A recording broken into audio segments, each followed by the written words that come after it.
Dear Makana and Atia, I'm writing this letter to you because I know my health is failing. As I think about giving up this body, I think about all the things I would say to each of you. For the past 10 years, I've followed the lives of families who are directly impacted by the autoimmune disease lupus. In the first 2 documentary films, Stories of Lupus and For Life, we explored a deeper understanding of what lupus is and how people live with a chronic illness. Since the lifespan of those living with lupus is shorter, it was time to investigate in this 3rd film a topic that we prefer to ignore: death. If we knew that each day of our life may be our last, would we choose to live it differently? And how do we prepare to die peacefully? Having lupus myself, these questions lingered in my mind.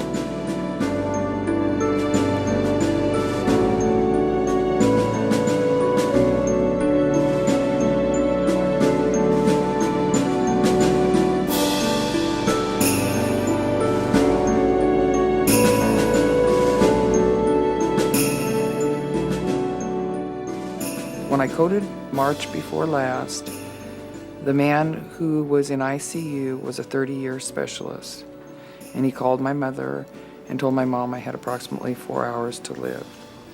And when I came to 4 days later, he cried to her and apologized because he had never ever made that mistake of telling somebody that their kid was going to die, and I pulled through. They never expected me to pull through. I went to my hairdresser, and I was sitting in the chair, and she noticed I was missing patches of hair, you know, little quarter things, and I said, yes, well, I have lupus. She said, oh, yes, I know. I know about that. My sister died from lupus, and my mother died from lupus, and it was so matter of fact, I couldn't believe it. It was astonishing. At one point in time, I overheard a nurse saying that I can't believe he's alive.